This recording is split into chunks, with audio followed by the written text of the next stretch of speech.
Hello friends, this is Subodh sir and I welcome you on my YouTube channel.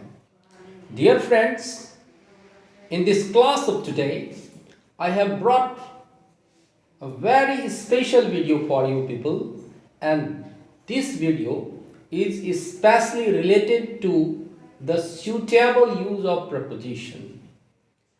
As you know that preposition is that sort of topic which is asked in various examinations, whether it is board exam or competitive exams. So in this video you will get benefit in all the examinations in which English is asked. So let us discuss what is special in this video today. The topic is fill in the blanks with suitable preposition.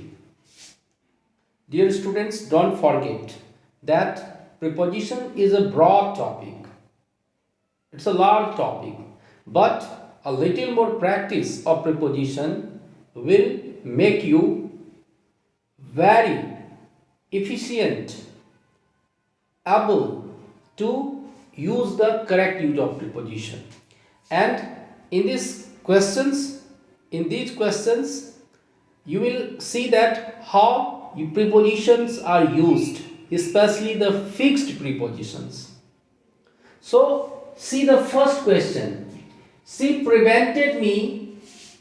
After that there is fill in the blanks. Okay, there is blanks. She prevented me going to college. What do you think? What preposition? Which preposition should be used here? Prevented is that sort of word. After that we always use fixed preposition. मेरा ये कहना है कि prevented एक ऐसा word है, prevent, जिसके बाद हमेशा एक fixed preposition ही यूज करते हैं और वह preposition हो जाता है dear students from. क्या हो जाता है? From. तो your answer will be she prevented me from going to college. So आप जब भी prevent की बात करो, जब भी prevent word आपके सामने आ जाए तो you have to use from.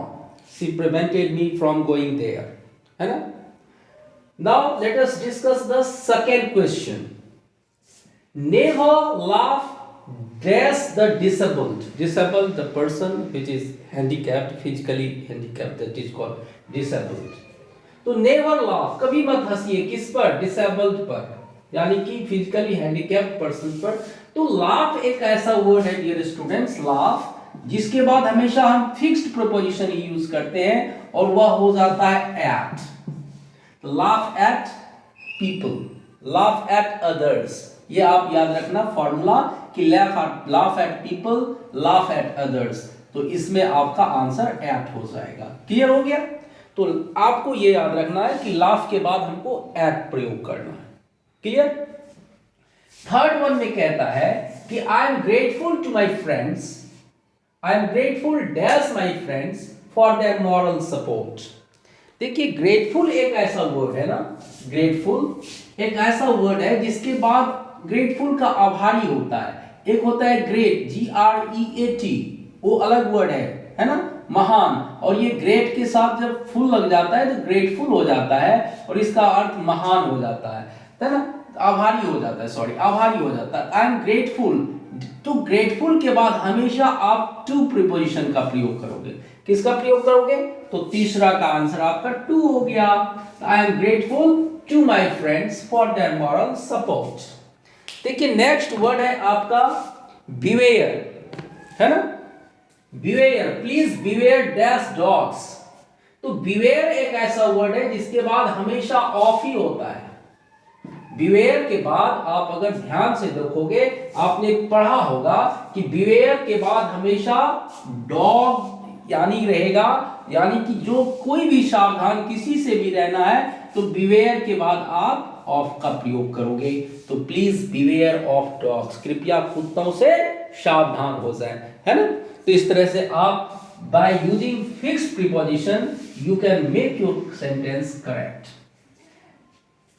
Next question है his grandfather died. देखिए died एक ऐसा वर्ड है जिसके बाद at आता है, from आता है, इनटू आता है, फॉर आता है, ऑफ आता है, इन डिफरेंट डिफरेंट सिचुएशन। जैसे अगर कोई कारण से कोई मर गया, जैसे मैं यहां पर लिखता हूं डाई, तो अगर कोई कारण से मर गया तो डाई फ्रॉम सम काउज, याद रखना होगा, डाई फ्रॉम सम काउज, ठीक है। अब देखिए डाई इन एन एक्सीडेंट, कोई एक्सीडेंट में मर गया तो डाई इन एक्सीडेंट हम कहते हैं, है ना। तो डाई, है ना, डाई फॉर कंट्री हो जाता है, डाई ऑफ डिजीज हो जाता है। तो हिज ग्रैंडफादर डाइड, किससे मरा भाई? कैंसर। कैंसर है क्या? तो कैंसर एक डिजीज है।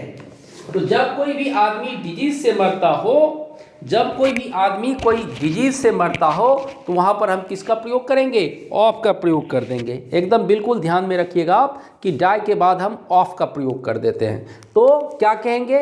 His grandfather died of cancer, because die के बाद फिक्स्ड प्रीपोजिशन तब ऑफ आता है जब कोई डिजीज का नाम दिया रहता है। लेकिन अगर ओवर ईटिंग रहता, लॉस ऑफ ब्लड रहता, है ना, तो वहां पर हम फ्रॉम का प्रयोग कर देते हैं, है ना। He died from the loss of blood, he died from over eating, because die के बाद जब कोई कॉज होता है तो फ्रॉम देते हैं। क्लियर? देखिए यहां पर नेक्स्ट वर्ड है, नेक्स्ट सेंटेंस है आपका, his father died dash the age of 92। वो उसका फादर भी डेथ कर गया कितनी उम्र में? तो देखिए यहां पर जब एज दिया हुआ रहे, कोई एज दिया हुआ रहे और यहां पर वर्ब आपका डाई रहे, तो यहां पर आप एट का प्रयोग कर दोगे। तो his father died at the age of 92। His father died at the age of 92। इसलिए देखिए यहां पर डाई ऑफ हो गया, यहां डाइड ऑफ हो गया। क्लियर हुआ? यही फ्रॉम कॉज होगा, इन वायलेंस होगा, इन एक्सीडेंट होगा, है ना। तो अब देखिए नेक्स्ट क्या कहता है। नेक्स्ट है आपका, he is not popular dash is students. तो पॉपुलर विथ होता है, पॉपुलर अमोंग होता है। तो यहां पर देखिए स्टूडेंट्स यानी प्लूरल है, दो से ज्यादा के बीच की बात हो रही है, तो यहां पर हम अमोंग का प्रयोग कर देंगे। Popular among his students, he is not popular among his students, तो पॉपुलर अमोंग यूज करेंगे, बिकॉज यहां आपका प्लूरल काउंटेबल नाउन है, तो इसलिए अमोंग, दो से ज्यादा के बीच के लिए हम अमोंग का प्रयोग करेंगे। नेक्स्ट सेंटेंस है आपका, द बॉक्स बिलोंग्ड, बिलोंग मतलब किसी का होना, the box belonged dash the landlord. अब देखिए बिलोंग एक ऐसा वर्ड है जिसके बाद हमेशा हम फिक्स्ड प्रीपोजिशन ही यूज करते हैं। तो बिलोंग के बाद आपको पढ़ाया भी गया है, मैंने लाइव क्लास में आपको बताया भी था कि बिलोंग के बाद आपको टू का प्रयोग करना है। तो क्या हो जाएगा answer? The box belong to the landlord. Next sentence very common and important sentence है आपका, she was punished dash stealing a sari. Sari वो चीज होती है जो महिलाएं पहनती है इंडियन कल्चर में। तो she was punished dash stealing a sari. अब आप देखिए पनिश्ड एक ऐसा वर्ड है जिसके बाद हमेशा एक ही फिक्स्ड प्रीपोजिशन हम प्रयोग करते हैं और वो हो जाता है पनिश्ड फॉर। तो आंसर क्या हो जाएगा? She was punished for stealing a sari. She was punished for stealing a sari.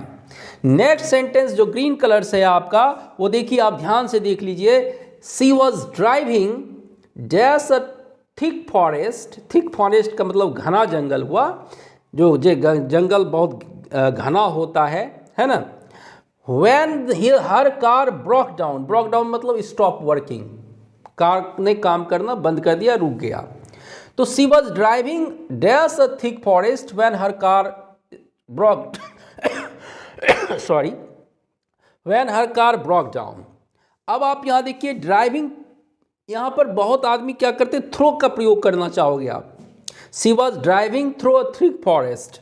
तो थ्रो जब कोई माध्यम से हम करते हैं तो वहां पर हम थ्रो का प्रयोग करते हैं, लेकिन यहां पर थ्रो का प्रयोग हम नहीं करेंगे। तो she was driving in a thick forest when her car broke down, यहां पर आपका इन का प्रयोग सुटेबल हो जाएगा, ड्राइविंग इन। क्लियर हो गया? नेक्स्ट सेंटेंस है आपका, in the month of December, the temperature falls dash 4 degree centigrade. अब आप बताइए कि in the month of December में क्या होता है कि द टेम्परेचर फॉल्स, वो जो तापमान है वह गिर जाता है। तो गिरना यानी कि नीचे गिरना कितना डिग्री, 4 डिग्री से, यानी 4 डिग्री सेंटीग्रेड से भी तापमान नीचे गिर जाता है। तो वहाँ पे देखिए नीचे के लिए हम अंडर का प्रयोग करते हैं, बिलो का प्रयोग करते हैं, बीनीथ का प्रयोग करते हैं, है कि नहीं है। लेकिन यहाँ पर 4 डिग्री के नीचे जाता है तो हम क्या यूज करेंगे, बिलो का प्रयोग कर देंगे। तो क्या हो जाएगा, in the month of December the temperature falls below 4 degree centigrade. Last but not the least, ये सेंटेंस कहता है I am dash love with her, है ना। तो देखिए डियर स्टूडेंट्स, जब कोई प्यार में फॉल इन लव होता है ना, इन लव विथ होता है, तो आप याद रखना कि fall in love with somebody, ये आपका ये फिक्स्ड प्रीपोजिशन का फॉर्मूला है कि fall in love with somebody, है ना। तो fall in love with somebody, तो I am in love, I am in love with her, ये आप याद रख लेना।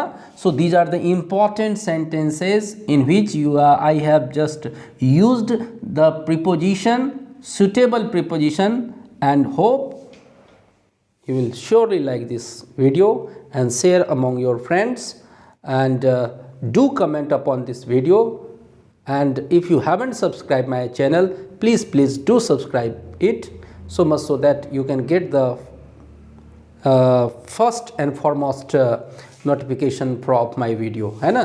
Thanks for being with me and thanks for watching. See you in the next class.